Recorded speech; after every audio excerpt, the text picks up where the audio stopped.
La palabra de Dios siempre trae buenas noticias. Buenas noticias. Nos anuncia la paz. Nos trae salvación. Buenas noticias. Con José Miguel Rojas.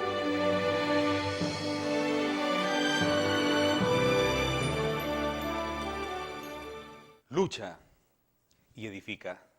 Un desafío que tenemos hoy. Cada uno de nosotros tenemos que continuar esa lucha, una lucha sin cuartel, una lucha sin tregua, una lucha donde tú no vas a caminar para atrás, como dicen, para atrás ni para agarrar impulso. Recordemos el pasaje bíblico de 2 de Crónicas, capítulo 32. Encontrábamos a un hombre llamado Ezequías. Ezequías significa el Señor fortalece, el Señor da la fuerza. Y el hombre está trabajando con todo su corazón por el templo del Señor, con bondad, con fidelidad y con rectitud. Y en ese momento viene un ataque del enemigo. Después de estos actos de lealtad, nos dice así la palabra de Dios, el enemigo viene en contra. ¿Y cómo lo hizo? Recordemos, marchó hacia Judá, llegó a Judá, sitió las fortalezas y decidió o dio la orden de conquistar. Es el momento en el que Ezequías tiene que tomar una estrategia. Habíamos hablado en una ocasión de que reunió a sus principales, a su equipo, a los militares y al consejo civil. Y con gran ánimo reconstruyó la muralla. Fíjense qué importante es reconstruir con gran ánimo. Porque nosotros cuando manifestamos ese ánimo se contagia. Es como las porras. Usted está jugando fútbol y usted está escuchando las porras. Por ahí dicen que es el jugador número 12. Usted tiene que saber que el público es el que juega ahí, animando las cheerleaders y todos con sus tambores. Es importante que nosotros como padres animemos a nuestros hijos. Es importante que ellos vean que con gran ánimo nosotros llevamos nuestro matrimonio. Que con gran ánimo me voy a trabajar, no que ahí nos vemos, pues, y vamos arrastrando los zapatos. Mire que el desánimo se contagia. El desánimo es un signo de depresión. El desánimo en un momento determinado puede ser una pauta para la derrota. ¿Y qué hizo Ezequías? Dice la palabra del Señor que con gran energía reparó la muralla. La muralla representa para nosotros una seguridad. Espiritualmente podemos pensar que son esa coraza que nos va a proteger. Las ciudades en la antigüedad dependían mucho de sus murallas. Hoy también. Una casa, un condominio que no tenga suficientes paredes o altitud de paredes o seguridad, ahí entra cualquiera. Y dice la palabra del Señor, en ese momento, que esa muralla fue construida con mucha fuerza, con mucho ánimo. Es importante que nosotros sepamos sobre quién estamos construyendo. Estamos construyendo sobre la roca firme que es Cristo Jesús. Cada oración, cada clamor, cada vez que te postras delante del Señor, estás construyendo, estás edificando en el Espíritu, no en la carne, porque si construyes en la carne, te inspiras en la muerte y los resultados son muerte. Pero si construyes en el Espíritu, construyes en obediencia a Dios, entonces tu edificación es efectiva. Construyó esa muralla derruida, porque por ahí se habían entrado los enemigos. Hay que reconstruir esas relaciones interpersonales, ese matrimonio. ¿Cuántas parejas no van a un retiro porque no lo necesitan? ¿Cuántos jóvenes? No, yo no me voy a meter a un retiro. Y Dios lo que hace. ¿Cuántas veces a lo mejor tú estás llegando a misa desganado, pero siempre sales con una respuesta de parte de Dios? Siempre el Señor tiene respuesta para ti. Siempre el Señor va a tener una respuesta para ti. Reconstruye esa seguridad espiritual que nosotros tenemos que orar por nuestros hijos. Cada vez que tus hijos salgan, Señor, guarda a mis hijos, cúbrelos con tu sangre preciosa. Guarda, protege, cubre, envía a tus ángeles, Señor, vallado de ángeles, muralla de ángeles, oración sobre nuestros hijos, porque lo dice el Salmo 91, el que habita bajo la sombra del Altísimo, bajo el abrigo del Omnipotente. ¿Sabe lo que dice la palabra? Que Él enviará a sus ángeles para que tu pie no tropiece en piedra alguna. Pueden caer 1000 o 10,000 a tu lado y tú no vas a caer. Podrán haber pestes, podrán haber flechas en la antigüedad, balas en el presente. Y el Señor estará contigo, aún si murieras, tienes la garantía de la vida eterna. porque has creído, porque te has entregado, porque has sido fiel, porque tu corazón ha sido conquistado por el Señor. Esa es la seguridad que nosotros tenemos. Si vivimos para Él vivimos, si morimos para Él morimos. Sea que vivamos o sea que muramos, para el Señor somos. Lo primero que hizo fue construir con gran energía. Esa lucha, esa batalla por edificar en el nombre de Dios, se tiene que ver con gran ánimo. Y luego dice, construyó, la coronó con torres, la rodeó con torres. Ustedes saben que hoy los sistemas de vigilancia son tan importantes. Aparte de la seguridad perimetral, estamos hablando de la posibilidad de buscar cierta altura, cierto ángulo para poder controlar las cámaras. Las cámaras. En el caso espiritual, estamos hablando de la oración y la intercesión. Porque como decíamos, nuestra guerra es contra fuerzas de maldad en las regiones celestes, en el aire. Es una fuerza espiritual la que está rodeándonos y tenemos que atacarlas con fuerza espiritual. Y la fuerza y el poder del Espíritu Santo, la oración, la intercesión.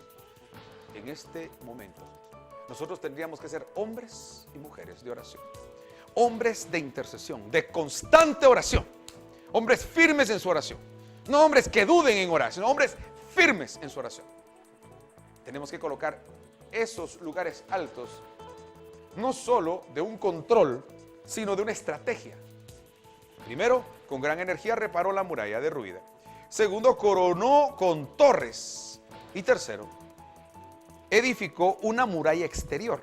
O sea, la primera muralla, que viene a ser, digamos, como dice el Señor, les daré poder para que sean testigos en Jerusalén, en Judea, en Samaria y hasta en los confines. Son como círculos concéntricos que se van ampliando. Primero, un testimonio personal, luego un testimonio hacia las personas más cercanas en nuestra familia, más adelante nuestros conocidos y allegados, hasta llegar a personas que nosotros ni conocemos, dándoles testimonio de la palabra de Dios, conquistando para el Señor, colocando esas bases y ensanchando nuestro territorio. Dice la palabra de Dios que vamos a extendernos a derecha y a izquierda. El hecho de estar con los medios de comunicación significa que estamos llegando a su casa y usted le va a estar compartiendo esta palabra a otras personas, así como se contagia una enfermedad. San Pablo dice que nosotros llevamos el germen de la salvación. Usted por donde vaya, donde va, usted va llevando esperanza, salvación, bendición de Dios. Por donde vaya, se le nota en la cara. Se le nota que usted tiene paz. Se le nota algo diferente. De todas las personas, mire, usted es diferente.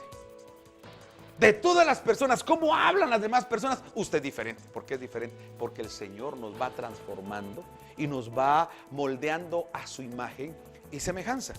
Recuérdense que lo primero que hizo fue construir la muralla, luego coronó torres y tercero, dice, edificó una muralla exterior, se amplió, conquistó más lugares, alejó al enemigo aún más de la zona más delicada. Podríamos pensarlo así.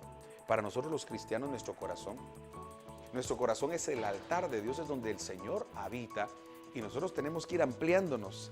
¿Qué es lo que pasa cuando tú tienes una familia que ama al Señor? Tú estás cubierto en esos 4 metros de tu familia. ¿Qué es lo que pasa cuando tú tienes amigos que tienen a Dios? Y si no los tenías, pues tú les vas dando la palabra de Dios. Estás extendiendo tu muralla y asegurando y garantizando que tu corazón va a ser guardado por Dios. Guardado de esos peligros, guardado de esas aflicciones. A lo mejor mientras otros están muy preocupados, tú tienes una guía. Tú sabes a dónde ir. Tu familia, como dice la palabra, mi familia y yo serviremos al Señor. Mi familia sabe a dónde va. No andamos dando golpes en el aire, decía San Pablo. Yo sé a dónde voy, yo sé a dónde voy. Me dirijo a la presencia de Dios. Muchos desconcertados, muchos no saben, andan angustiados. Personas que tienen sus hijos adolescentes. ¿Qué hago con mis hijos? ¿Qué voy a hacer? Nosotros los hemos preparado. Nosotros desde que son niños los hemos preparado para grandes decisiones. Nuestros hijos, hemos orado por ellos para que el Señor les regale parejas idóneas. Hemos orado por ellos para que conozcan al Señor, para que amen al Señor, para que sirvan al Señor. Nuestros hijos no vinieron a este mundo a ser carne de cañón. Nuestros hijos no vinieron a sufrir como sufren muchos. Nuestros hijos vinieron a conquistar para Cristo, a luchar, pero también a edificar. Y una vez que edificó esa muralla exterior, fortificó la zona del terraplén, la ciudad de David. Es importante cuando se habla de la ciudad de David porque tiene mucho que ver con esa comunión que el pueblo tiene con Dios. David es el hombre de acuerdo al corazón de Dios. David es el hombre que agradó. David era un salmista, David era un pastor, David era un guerrero, David era un rey, prototipo de Cristo. Y David, en esa ciudad de David, representaba el encuentro con Dios. Esa comunión con Dios, donde Dios habitaba, el tabernáculo de David. Ese encuentro precioso con Dios. ¿Qué es lo que hicieron ahí? Fortificaron esa zona del terraplén que representa esa comunión profunda con Dios. Es importante que nosotros no esperemos estar enfermos, porque cuando la gente está enferma se confiesa. Cuando la gente está enferma o con problemas, Señor, ayúdame. No. Anticiparnos, ser proactivos en el aspecto espiritual, en nuestra comunión con Dios, no esperar a ver qué pasa, sino ir adelante, provocar esos momentos con Dios. Usted va en su carro, deje que la gente vaya estresada, a lo mejor otros oyendo noticias, pero usted vaya orando al Señor. Usted va a sentir la diferencia, va a descubrir que va cubierto con la sangre de Cristo. Ángeles del Señor le acompañan. Iba una muchacha y de repente un hombre en un callejón estaba dispuesto a atacarle, pero no lo hizo. Ella se quedó sorprendida. Al día siguiente las noticias: una jovencita asesinada en tal lugar, cabal donde ella había pasado. Se animó a preguntarle a la policía: miren, pregúntenle a ese hombre, ¿por qué no me atacó a mí? ¿Y sabe qué respondió el homicida? Él contestó: porque no iba sola. 2 hombres de blanco altos la acompañaban. Cuando vamos en comunión con Dios, cuando vamos en oración, en adoración al Señor, si nuestro tiempo tiene que ser tiempo de oración, como dicen los benedictinos, oro y laboro, oro y trabajo. Nosotros tendríamos que mantener, como dicen los muchachos, mantenernos conectados. Así como muchas cosas se conectan, nosotros tenemos que conectarnos con Dios. Sí, las personas se conectan a Facebook, se conectan aquí, se conectan allá, pero nosotros nos conectamos al Espíritu Santo y estamos íntimamente conectados con el Rey de Reyes y Señor de Señores. ¿Qué hizo? Dice la palabra del Señor: colocó torres, edificó una muralla exterior, fortificó la zona del terraplén, la ciudad de David. Miren, hay que fortalecer esa comunión con Dios. Usted ha dejado de comulgar por un tiempo. Este es un tiempo para convertirse. Es un tiempo para confesarse. Es un tiempo para buscar la comunión con Dios. No permita que pase una semana más. No vaya una vez más a misa sin pasar a comulgar. Tenemos que estar en comunión con Dios. Comunión es koinonía. Koinonía es unión de corazones. Un corazón que se une al otro corazón. David sabía de eso y lo experimentó en los campos. Allá en los campos, mientras él cuidaba las ovejas, comenzó a experimentar la comunión con Dios. Esa comunión que en familia tenemos que vivir. Esa comunión que en familia tenemos que disfrutar, porque son llamados que el Señor nos ha hecho, llamados personales. El Señor te llama a ti a formar a tu familia de manera diferente, y Él es nuestra cobertura, Él es nuestra fuerza. Así como las casas tienen un techo, el Señor es nuestra cobertura, cubre nuestras vidas. Aún momentos de enfermedad, sabremos a quién clamar. Aún momentos de angustia, sabremos que el Señor está con nosotros, porque Él no nos va a abandonar. Si lo hemos buscado cuando éramos jóvenes, el Señor nos sostendrá cuando seamos viejos. Si lo hemos buscado cuando estamos sanos, el Señor nos sostendrá cuando estemos enfermos. Si lo hemos buscado al Señor en tiempos de bendición y bonanza, el Señor nos sostendrá en tiempos de crisis. En tiempos de dificultad no estaremos solos. La mano del Señor está con nosotros. Como dice el Salmo 23, el Señor es mi pastor, nada me faltará. Él me custodia, Él me sostiene, hasta coloca una mesa y adereza una mesa delante de mis adversarios. Dice la Escritura entonces que estos hombres construyeron y edificaron aquello que representaba su comunión con Dios. Me imagino que se fueron todos a confesar, se fueron todos a comulgar, se prepararon para la batalla. Y lo impresionante del último punto de este pasaje es que hizo numerosas lanzas y escudos. ¿Por qué? Porque también hay que pensar en el combate cuerpo a cuerpo. Vamos a compartir cuerpo a cuerpo, vamos a estar en grupo de oración, vamos a estar en intercesión, vamos a estar orando. Pero hay momentos en los que tu amigo te dice: Jorge, vámonos a echar unos tragos. Y tú te vas a quedar Wow. Solo dijeron tragos y se te hizo agua a la boca. Mira, sale Puerto, papá. Sale Puerto. Y tú, wow, ya te imaginas en aquella playa corriendo con un par de cervezas o de chelas o de no sé cómo le llamas tú. Y ahí es el momento en el que tú tienes que pelear cuerpo a cuerpo. San Francisco decía que el cuerpo no hay que darle mucha larga, no hay que darle muchos gustos, hay que tratarlo fuerte. Y San Pablo lo presenta así: castigo mi cuerpo para no quedar yo mismo descalificado. Hay momentos en los que hay que decirle no al mundo y ten la garantía y la seguridad que aquello que tú has rechazado en el mundo, Dios te lo va a dar muchas veces en sus caminos.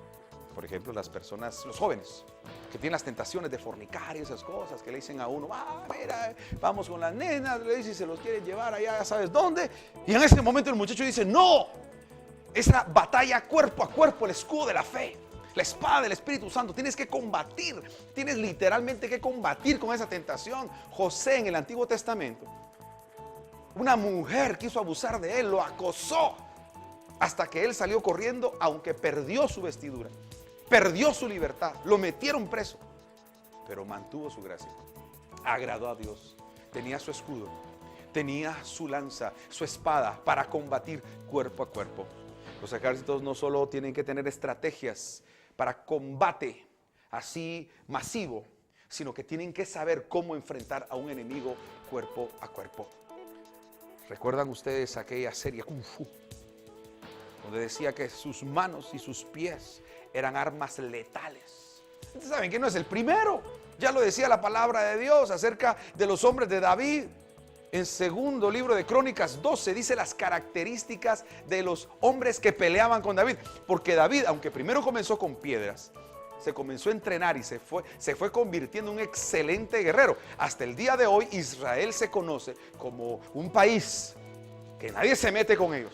El que se mete con ellos pierde. Excelentes en seguridad, excelentes en estrategias de guerra. David formó a sus 30,000 hombres. Esos hombres de David eran hombres con rostros como de león. Dice que tenían una fuerza tremenda, sobre todo en el ánimo. Hombres de un solo ánimo, con pies ágiles como de gacela para subir y bajar los montes. Eran hábiles para combatir todo tipo de arma, con todo tipo de arma, para atacar y defender con ambas manos. Imagínense, alguien estaba con la espada y de repente, ¡guau!, le volaban el brazo. Con el otro brazo peleaba igual de bueno que con el derecho. Peleaban, guerreaban, defendían y atacaban con las dos manos. Hombres valientes. Eso es lo que el Señor quiere que seamos nosotros. Hombres que defiendan, que luchan, pero que edifiquen en la presencia de Dios. Y finalmente dice, nombró jefes militares al frente de la población y los reunió en la plaza mayor y les dio ánimo con estas palabras. Miren cómo la palabra ánimo se repite una y otra vez, como en Josué. Josué capítulo 1, ten ánimo, ten valor y firmeza. Aquí en el segundo libro de las Crónicas, capítulo 32 y versículo 6, dice que les dio ánimo con estas palabras. Sean fuertes y tengan valor. Como le decía el Señor a Josué, ten valor y firmeza. Dice, sean fuertes y tengan valor. No se asusten ni se acobarden ante el rey de Asiria y la multitud que le sigue. Nosotros contamos con algo más grande que él. Él cuenta con fuerzas humanas y nosotros con el Señor nuestro Dios que nos auxilia y guerrea con nosotros. Palabra de Dios. Era una multitud. Y el mismo Señor decía en una ocasión, antes de ir a pelear con un ejército, uno va a ver si aquel rey tiene 20,000, porque si uno solo tiene 5,000, mejor mire, banderita de paz, tregua, porque ¿para qué vamos a pelear? Pero en este caso, el rey Ezequías sabía que contaba con una fuerza más grande. Nosotros contamos con una fuerza más grande y es la fuerza del Señor. Nosotros no estamos solos, nosotros no estamos abandonados, contamos con la fuerza del Espíritu Santo. Jesús, cuando entregó su vida por nosotros, nos dio a nosotros la fuerza y el poder para vencer. Nosotros tenemos dos ideas que queremos compartir con ustedes. Por un lado, Él es nuestro pastor y nada nos falta. Por otro lado, el Espíritu Santo nos llena para que nosotros también seamos pastores pastoreemos a nuestra familia, pastoreemos a aquellas personas que andan como ovejas sin pastor. Por eso dicen algunos expertos que el mundo carece de líderes. El mundo carece de líderes. Tiene muchos ídolos, pero lo que le hace falta son verdaderos líderes. Y el líder por excelencia ha sido Jesús, que durante todos estos años ha manifestado unas características interesantes de liderazgo que hasta el día de hoy en algunos ambientes se están manejando. Para más, los que no creen en Jesús están aprendiendo las técnicas de liderazgo que Jesús tenía. El carácter, un hombre carismático, un hombre alegre, un hombre que escuchaba, un hombre que compartía con las personas. Para más los del mundo, para más cuando usted se va a comer una hamburguesa, lo tratan mejor que en su casa, hermano. Se le caen las papitas y ahí le dan papas nuevas. Y no se le va a caer las papas en la casa porque le dicen te las comes en el suelo. Tienen mejor calidad de trato allá afuera que aquí nosotros. Nos peleamos por un hueso, nos peleamos, andamos celosos. Estás metiendo aquí en mi ministerio, en mi grupo, en mi comunidad.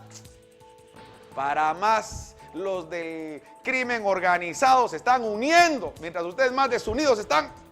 Para más, los bandilleros están más unidos, son más solidarios que muchos compañeros de trabajo que ya quieren meterle zancadilla al otro para que se caiga. Y ya, en la última parte, vemos cómo las palabras del rey fueron: sean fuertes, porque nosotros contamos con algo más grande, que es el poder de Dios. Y en el versículo número 20, el rey Ezequías y el profeta Isaías, hijo de Amós, se pusieron en oración y con este motivo clamaron al cielo. Entonces el Señor envió un ángel que aniquiló, escuche bien, verso 21, aniquiló a todos los soldados y a los jefes y oficiales del campamento del rey asirio. Se acabaron los enemigos, se exterminaron. Miren, mejor que Jurassic Park. Se acabaron los dinosaurios, se acabaron. El diablo ha sido vencido por el poder de Jesucristo. Eso es un hecho claro. Y todo lo que el enemigo le venga a decir es una mentira. ¿Usted le está creyendo un mentiroso? Mire lo que dice la palabra. El enemigo, Sennacherib, volvió a su país derrotado. ¿Sabe cómo va a volver el enemigo? Dice en Deuteronomio 28, si por un camino vienen tus enemigos, por 7 van a salir huyendo. Y van a salir huyendo derrotados. Tú declara la victoria de Cristo Jesús en tu vida. El rey volvió a su país derrotado y una vez que entró en el templo de su Dios, lo asesinaron ahí sus propios hijos. Y Ezequías, el Señor lo salvó y le dio paz en sus fronteras.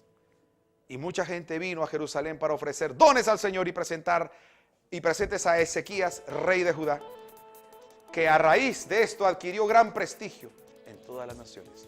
Palabra de Dios, te alabamos, Señor. Hasta eso va a tener el Señor con usted. Le va a dar hasta buena fama, miren ustedes. El Señor nos va a levantar.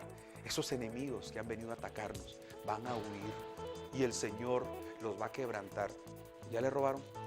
¿No le han asaltado? Si le roban o le asaltan, ese es un tiempo para que usted ore por esas personas. Señor, yo oro por esos que me han lastimado, herido, robado, me han hecho un daño. Yo clamo, Padre, para que tú, Señor, tome sus corazones. Yo arrebato sus corazones para el Señor y yo los declaro entregados a Cristo, y no solo convertidos y entregados a Cristo, sino que ellos van a llevarle a otros ese germen de la salvación. Padre Celestial, en el nombre poderoso de Jesús, yo oro por todas aquellas personas que nos han querido dañar, lastimar, herir, todas las personas que podían considerarse nuestros enemigos, para que tú toques sus corazones, Señor. No les des descanso ni reposo hasta que no encuentren tu camino, Señor. Aún si tomaron algo de nosotros lo entregamos a ti como una ofrenda y reclamamos sus corazones para Cristo Jesús. Mi Dios, como dijo Jesús en la cruz, perdónalos porque no saben lo que hacen. Como dijo Esteban antes de ser aniquilado, asesinado, no les tomes en cuenta este pecado. Y como hizo Pablo, alabó tu nombre y te glorificó en el momento en el que lo golpeaban y lastimaban.